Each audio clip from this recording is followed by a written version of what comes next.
Alrighty, so as we're now hitting exactly the midway point of the MLS season, with most teams that have played 17 games so far this season, this is a perfect time to look at the five most surprising and disappointing teams so far in MLS because we pretty much have a pretty good sample size to look at some of the most surprising teams this season. Teams that we were not expected to do very well this year has really surprised us all. And then likewise in terms of disappointing teams that we were expected to do well this season and have lofty expectation. Well, not only they haven't met those lofty expectation, but they are playing way below the expectation. And as always, when I kind of make one of these kind of video, I'm actually not going to base on a ranking system. So number one in the surprising category isn't the most surprising, and the same goes for the disappointment at number one. That doesn't mean that this is the most disappointing team so far this season.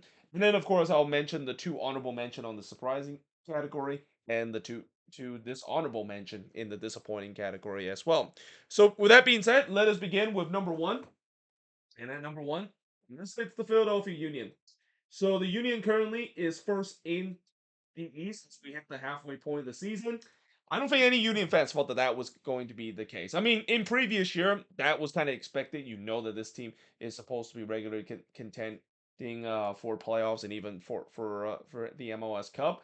But you got to remember, this season the Union kind of gone through what I thought that they were going to go through. They were going to get rid of the old core that just cannot get over the hump, and not to mention even fire Jim Kern as well, brought in Bradley Carnell. Everybody thought that this team was going for a rebuild period and that they're going for a transitional period. We know that, yeah, they did not go through these kind of transitional period. And if they are going for a transitional period, my God, they're doing it in a surprising factor where somehow in some way Bradley Carnell, despite the key players that they lost in terms of the old court, this team is still considered one of the best, if not right now, the best team right now in the Eastern Conference if you look at where they are in the standings. Now, maybe a lot of that has to do with the head coach boost or the new head coach boost under Bradley Carnell that really infused that new head coach kind of boost that players usually get when they of course are trying to impress the new head coach in the beginning of the season and play as hard as they would be. And we did definitely see a little bit of that drop off in the middle of the season, but for the most part, they despite they had that drop off in the middle of the season, the boost kind of got back to this team. The team was still winning games, and again, for a team that was supposed to be going for a transitional period,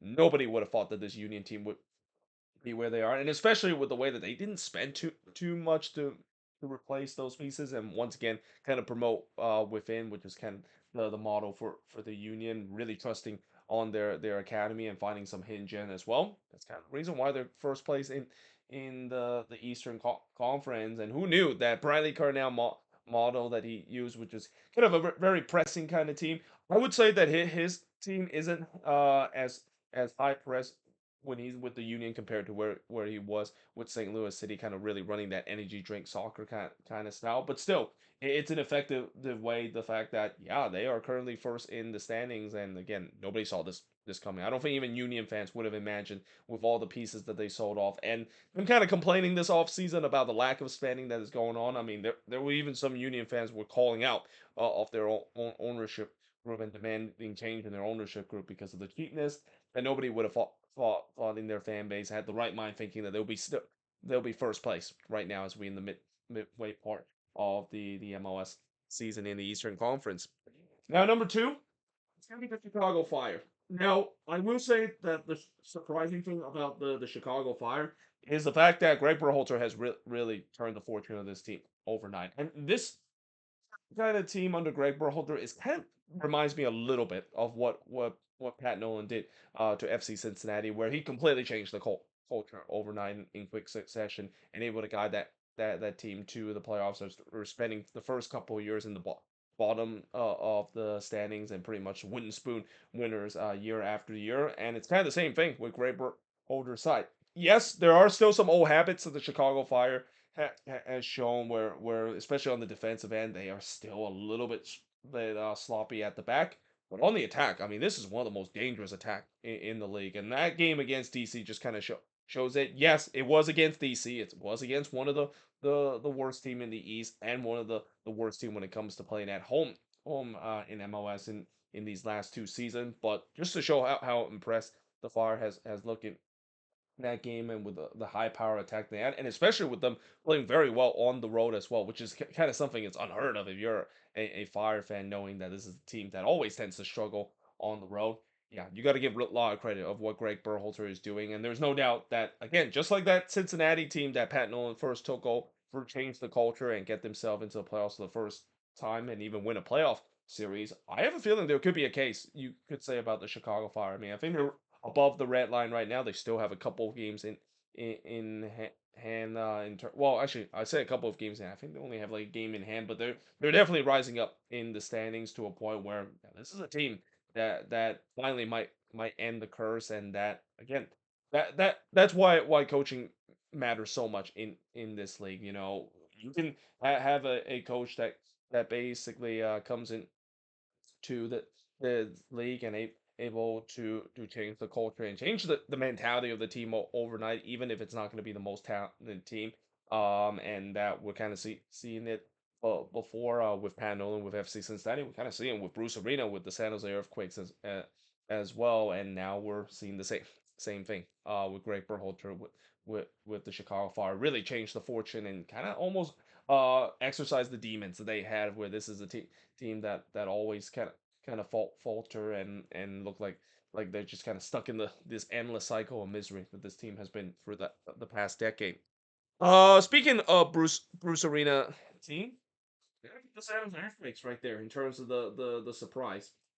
And again, you know, the surprising factor is the fact that again, I didn't expect Bruce Arena able to turn this team around relatively quick. I know Bruce Arena has known to turn teams around in a relatively quick fashion, but consider this team was a bottom dweller team, and even though they didn't really make too much changes to the roster, unlike Chicago where they actually made some changes. Well, I say that they didn't make too much changes. They were pretty much bringing New England Revolution players and guys that would have been probably good a couple of years ago, but not so much now. I definitely didn't believe the fact that they were going to be a playoff contender and being such a fun team to watch overnight. But here we are. That's exactly what has happened. And I say before that I feel like for both of these teams, the Fire and the Quakes, they're both kind of in find themselves in the same situation where they hire a head coach that have experience with the national team before and has success in MLS before, and both of these teams kind of had this losing mentality and this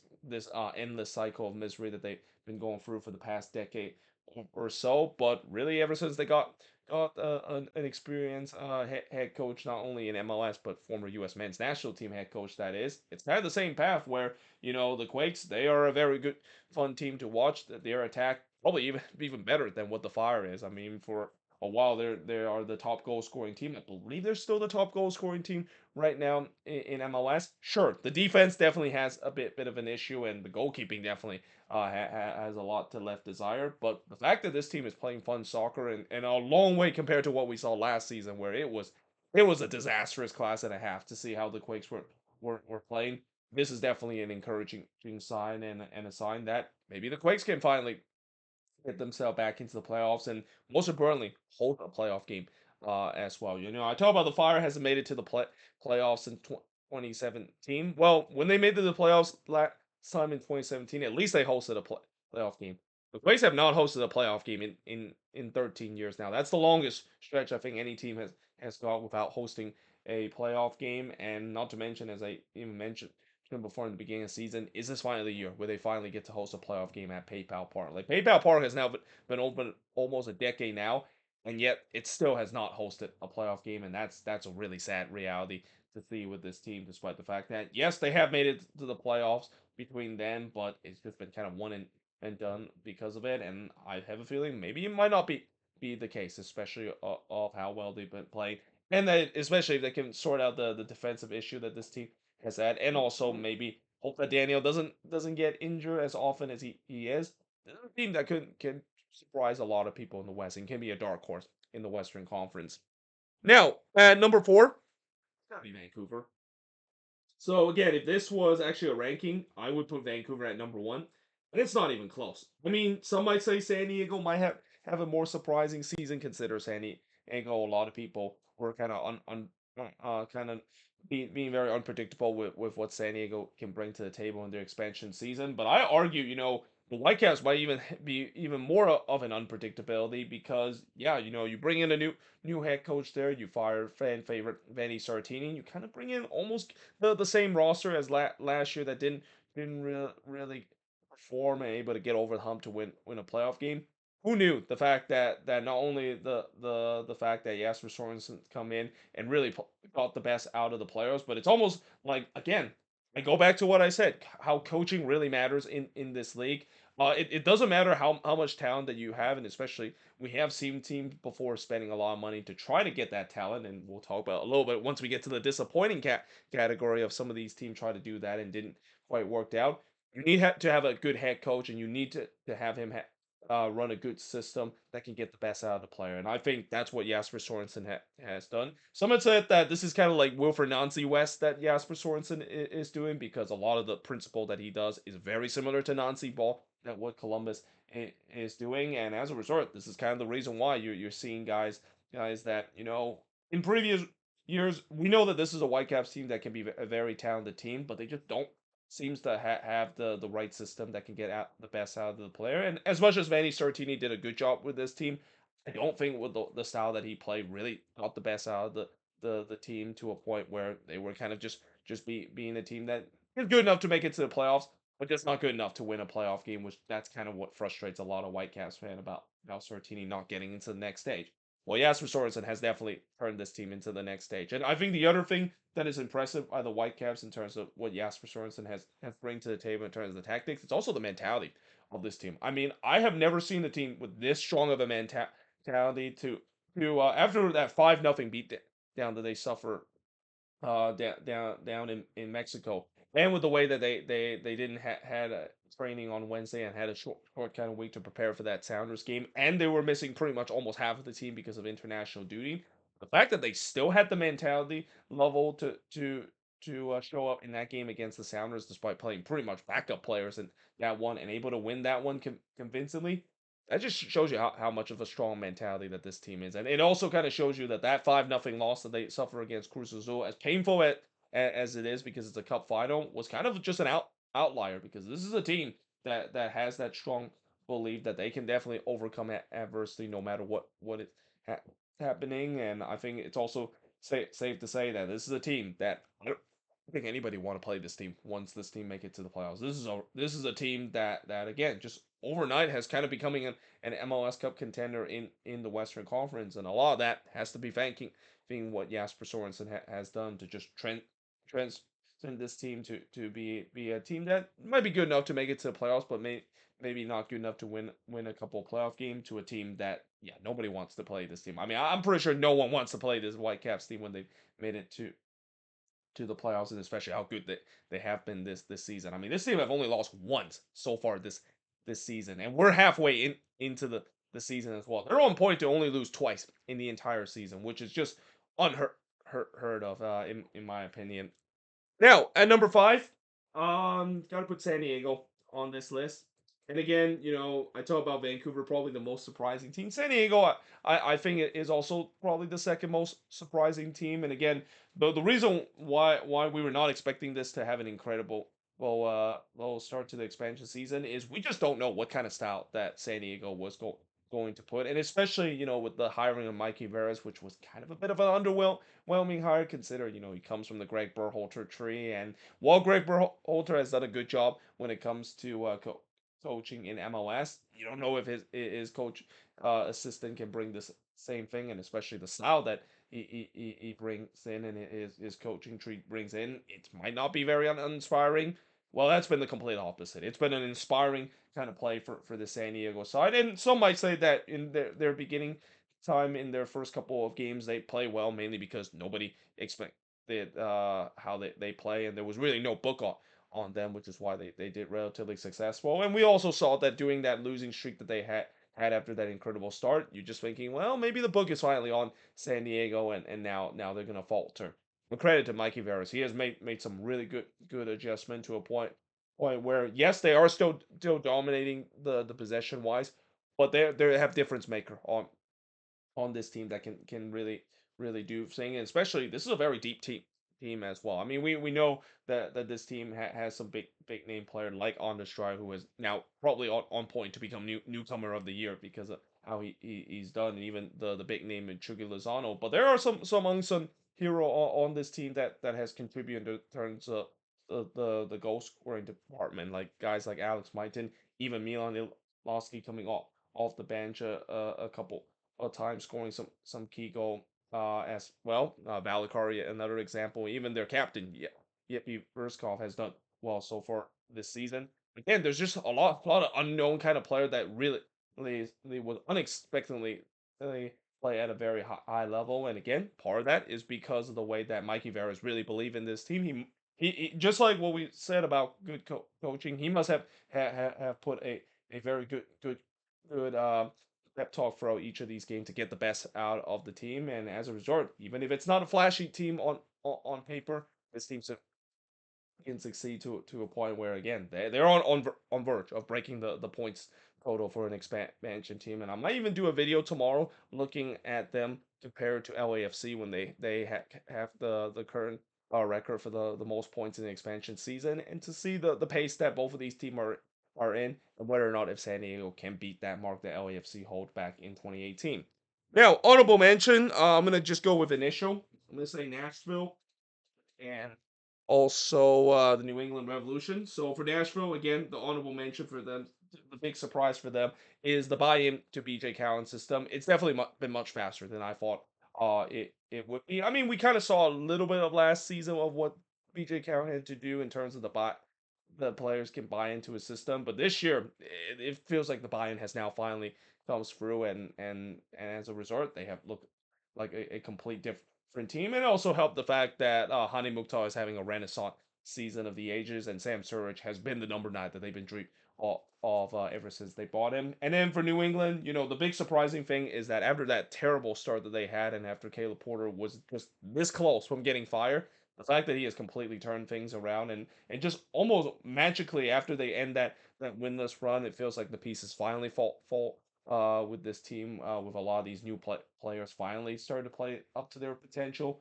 This is a team that has been one of the more surprising teams in terms of the turnaround, to a point where they even though they're below the red line right now, they do have a couple games in hand where they can win those games in hand, find themselves right back above the red line.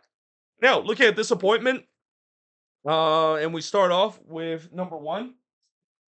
And if this is a ranking, Atlanta United is definitely right up there as the most disappointing team. And this is not even close. I mean, this has just been an absolute disaster season for this Atlanta United team. We mentioned about the $50 million attack not doing anything worth noting, and it's kind of been the case. I mean, it's not just that the fact that the $50 million attack has fall apart in a big way, and that Latte Lav is getting close to being one of the biggest busts we have seen in recent memory. But it's also the midfield and defense. I mean, especially the defense as well. It's been horrendous this season, and everybody thought that was the case because last season that was kind of the problem with this team, and the fact that again I can understand why they spend heavy on the attack, because they want to go back to that philosophy that we saw a couple of, or when they came into the league. And there's that old saying of the old Atlanta playing that entertaining brand of style that Tata Martino has. I feel like it's getting to a point where maybe that reality is never going to come back for this Atlanta team, and they're kind of almost like they're stuck in that kind of mindset, thinking that they can bring back the old glory days back. That they kind of ignore the biggest issue that this team has had. The defense of this team has been neglected for the past couple of years, and because of that, it's just kind of gone worse and worse as the season goes along. And this is a great example of it, with their defense not being very well, and then also the attack. I mean, again, it just feels like this team has simply been cursed ever since Tata Martino has left. Where every single time when they spend money on the attack, it just doesn't really fall well or come close to living the potential that they were in those glory days in the first two seasons that this Atlanta team was. At number 2, it's going to be NYCFC.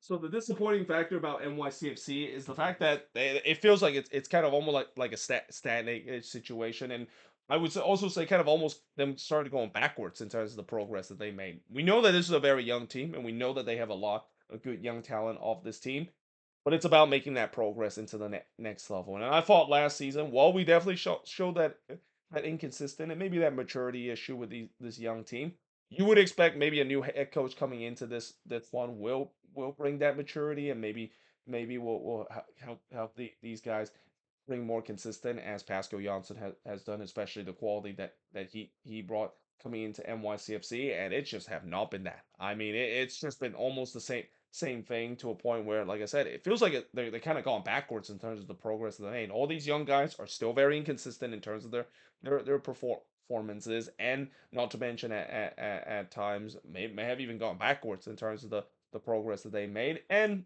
the other thing that is a big problem for this NYCFC team, they can't win on the road. I mean, this is one of the worst team on the road for the past couple of seasons, and that progress definitely did not change in terms of this season as well. And number three, it's gonna be St. Louis. So you knew this was coming. You knew I was gonna put St. Louis on this list. And again, the big disappointment thing about this St. Louis team is that I think everybody knew that the hiring of Olaf Malberg was the wrong hiring, and I also just realized the camera has become a little bit blurry. So let me just try to see if I can do this, or actually let me just like this. Hopefully it'll become less blurry. No, okay. Well, I guess I'll just pause this video. No, oh, there we go. It's gone back. But anyway, as I said about St. Louis, I think a lot of the reason why this team has kind of gone backwards after all the progress that they made last season is the hiring of Olaf Melberg.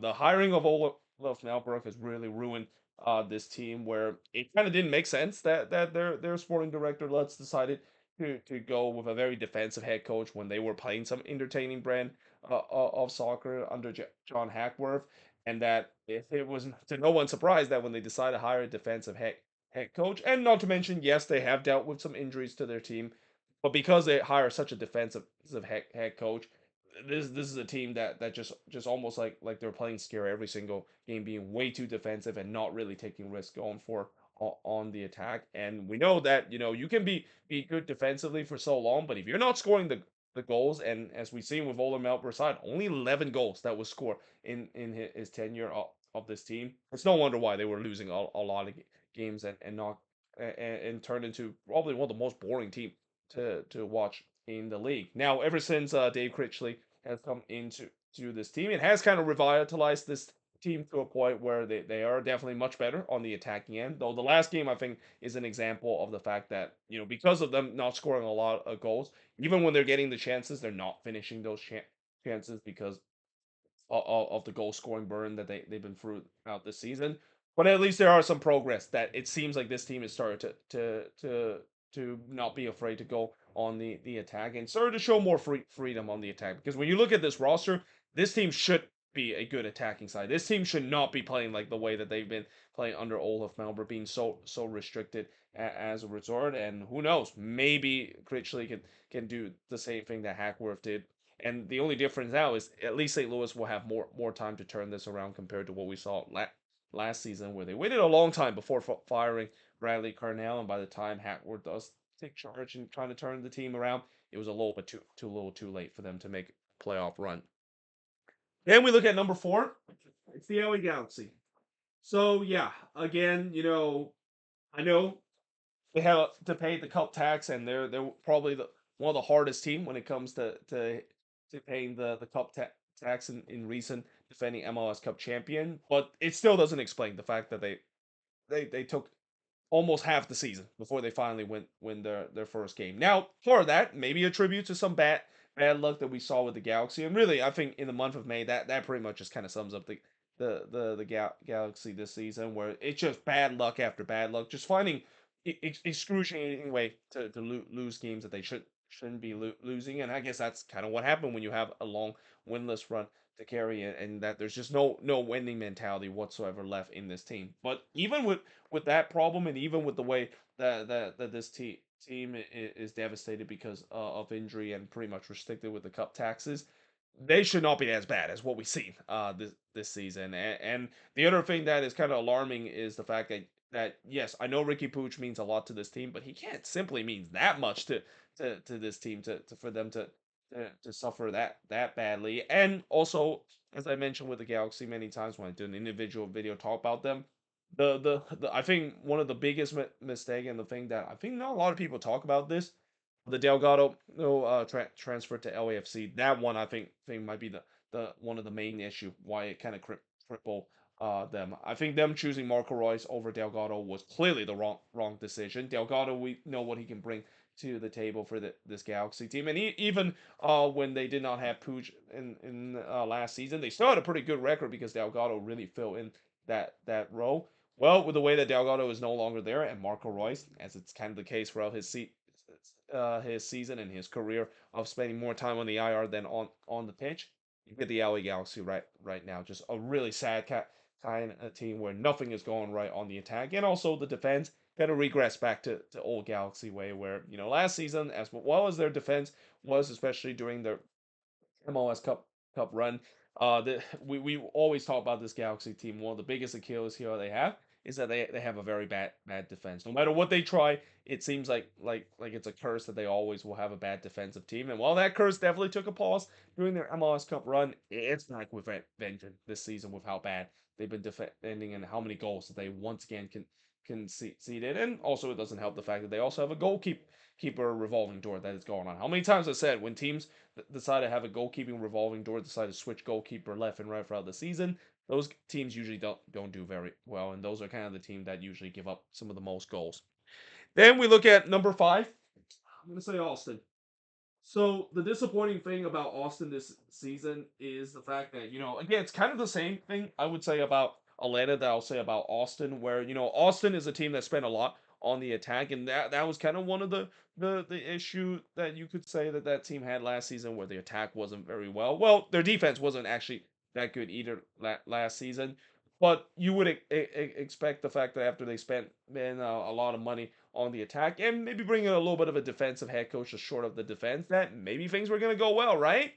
Nope. Instead, it's been kind of the complete opposite. And in some way, you kind of saw it coming. I mean, as I mentioned many times, Dallas fans kind of warn Austin fans about Nico Estevez of being way too defensive, and we're kind of seeing it with this Austin team being a little bit too defensive, and that kind of really crippled the attack at times because of them being way too defensive. But it's also the roster and the system that they built that is kind of a little bit head scratching. I mean, some of the biggest move that they bought in Uzuni and Vasquez, those two players are similar players where they're kind of like more of a finisher. He didn't really find the right replacement for Dre Uzi. They didn't find that number 10 and that playmaker that they desperately needed to feed the ball to their finisher. Now, to be fair, their finisher Uzuni and Vasquez, have they come up to be anywhere close to their ability? Absolutely not. I mean, you can definitely blame both of those guys, and probably mainly blame on Vasquez as well because of how much expectation that he has, and he has faltered throughout the season. But at the end of the day, if you don't have that main playmaker and keep creating the chances for your striker to try to score, I wonder why this team is very low scoring, and add to the couple of the fact that Nico Estevez decided to be a little bit more defensive with this team, which can be understandable considering this team leaked a lot of goals last two seasons. You get what we see with Austin this season, a very boring team to watch, a very uninspiring team, and a team that doesn't feel like they make any progress compared to last season when they fired Josh Wolf and maybe are on the precipice of maybe being once again a bubble team and maybe miss out on the playoffs again this season. Now, look at some dishonorable mention. So this is Colorado and Charlotte and some of the dishonorable mention. For Colorado, the frustrating thing about Chris Armas' side is that they've been very inconsistent this season. There's been times where they play very well, even at home. I think lately the inconsistency has started to show at home as well, where they've been a good home team for a long time, but they now recently they've seems to have that inconsistent problem of playing at home. And the last game against Austin was a great example of it. I mean, those are kind of the resort they cannot lose, especially at home, and with the way that they're not doing very well this season on the road against a bottom feeder team. And well, I wouldn't say a bottom feeder team, but a team that maybe they'll be fighting for those last couple of playoff spot, and you lose at home. That is definitely unforgiving. And in Charlotte, the dishonorable mention of this team is just simply the defense of this team. It has completely fallen apart. this season under Dean Smith. And it wasn't like this. Like in the beginning of the season, we were praising of how good defensively they were, and also how their attacks started to get going again. But ever since that loss against Columbus, it just completely fallen apart. They lost, I believe, 7 in a row after that fall from first place in the Eastern Conference all the way down to eighth in the standings. And yeah, it just kind of it's very unexplained, the fact that you look at the back line. It's not like they suffer major injury to this team. I mean, yes, the loss of Nathan Byrne might hurt them in terms of the back line, but they still have some good defensive player on that team. But yet this season, that's just not been the case. And even Christian Kalina, after winning the goalkeeper of the year last season, he has nothing like that goalkeeper this season, making mistakes at time as well. And then we don't even need to talk about the attack as well. The attack is very night and day for this team. There's times where they show up, and then there's times where they don't show up, and add to the fact that the defense is not being well. It's no wonder why they went on a very bad losing run, and they're just started to try to get themselves back on track after stopping the bleeding a couple of weeks of finally getting a win and trying to work their way back to being what was supposed to be a team that I thought was going to be a top contender in the Eastern Conference this season. But there you have it. That is pretty much it. Looking at some of the most surprising and disappointing MLS teams so far this year. As always, let me know in the comments below, what do you think of this video, and if you have some teams that I didn't put here on the list that are surprising, and maybe even the honorable mention as well. And the same goes for the disappointing and dishonorable mention, that some of the team I didn't make it on this list that you think should be on this list. Let me know in the comments below as always. But until then, hope you guys enjoyed this video, and I will see you guys next time.